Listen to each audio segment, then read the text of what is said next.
Hey Flamingos, welcome to the Labor Day edition of Flamingo Talk. And we are lucky here in the state of New Jersey. The hurricane has traveled offshore and has spared us, so that is a very, very good thing. So what is there left to do on Labor Day other than grill? So we're going to grill today. And what are we going to grill, you might ask? Well, today I'm going to grill pizza.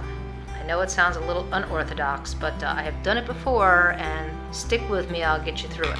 So I have gone down into my garden and I have gotten some rosemary. I'm going to make a really good crust. I use bread flour in it, and my rosemary is really, really fresh, so I cut some of that. And I'm going to roll out the dough, I'm going to make it, and I'm going to show you how to cook it on the Weber grill. So stick with me. It'll probably be a couple of videos, so you might need to hang tough for a couple, but we'll get you through.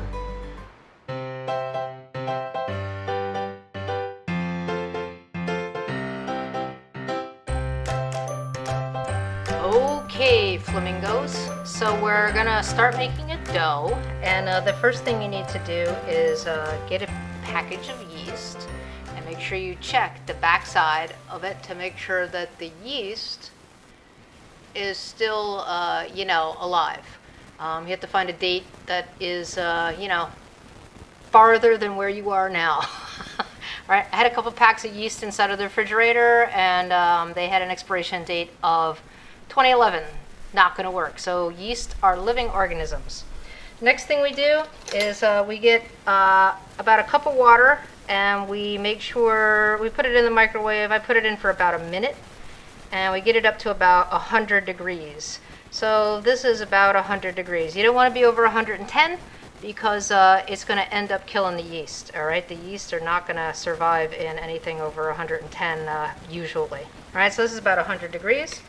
We're going to take a teaspoon and we're going to throw some sugar in there. And the first thing we're going to do is make sure our yeasty beasts are going to be alive. So the way we do that, throw some sugar in here, stir it up, cut the yeast open, and here they go. They're going to go in there, and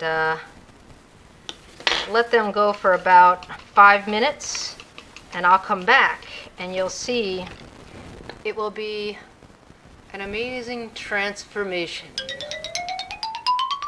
And abracadabra, here is the yeast. Now, you might not be able to see it that well. The yeast actually has a nice little foamy top on it, and it smells like bread already, which is an amazing smell.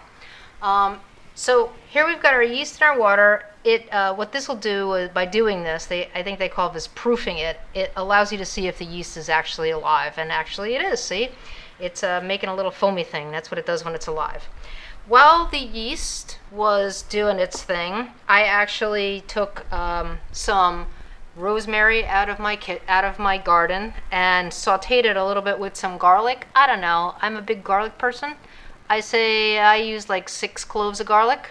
All right, and I kind of sauteed that lightly, so that's going to sit here for a second. Yeah, rosemary is really easy to grow in the garden. Once you get it going, it never dies, pretty much. All right, unless you're really doing something wrong. All right. Inside of this bowl, I have a big high bowl here. All right, it's you always want to have a big bowl to do your stuff because it gets all over the place. I use bread flour because I just do. I think it makes the crust a little bit crispier, and I like it tasting like bread. All right, so that's why I use bread flour. In this bowl, I put 2.5 cups of it, and I'm going to put 1 teaspoon of salt. If I can find the teaspoon, that'll be good. As you'll notice, my salt and sugar are in sugar bowls. It keeps my guests on their toes.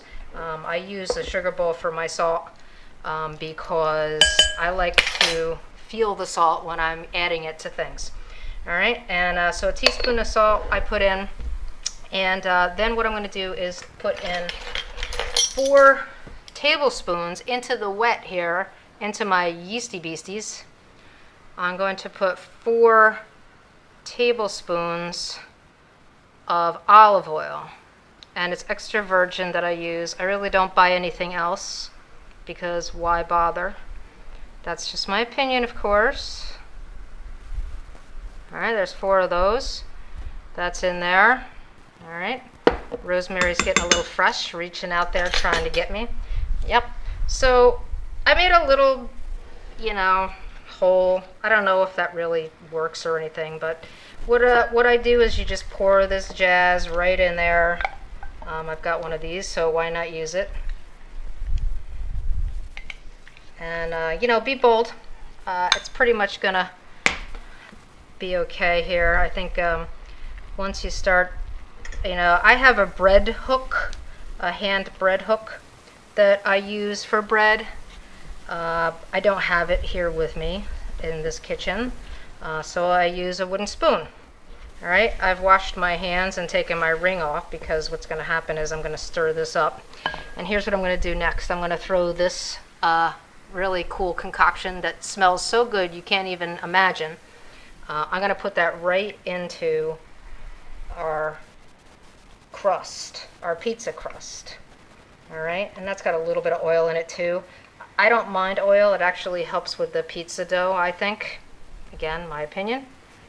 All right, so we got that in there. See all that yummy stuff. And I'm just going to kind of fold this stuff in. This is going to take an hour to rise once this gets going. What I'll do in 2 seconds here is take this off. I'm going to take this out and let's just get it going on here. Let's just get it real. And I'm going to knead it just a little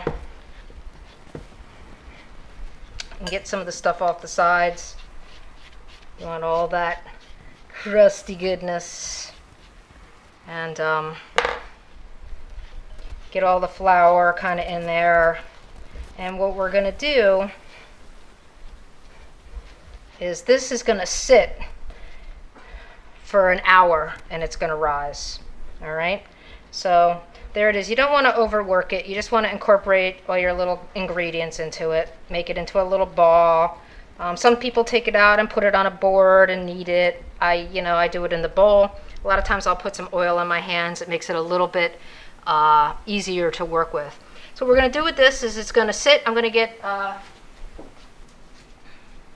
magical plastic wrap and put that over top. And now we're going to wait for about an hour and it's going to rise. All right, be back soon. All right, Flamingos, the dough has risen. It is nice and fluffy. I took the plastic wrap off of it, and I can't tell you how good this smells. It smells like the garlic and the rosemary and the bread. Best dough for pizza. So what I'm going to do here quickly to wrap up this video, there will be an ongoing saga to this pizza making adventure, so you'll have to tune into the next video. But I'm going to wrap up this one. I'm going to turn this dough out. The way that I use this, a lot of people will put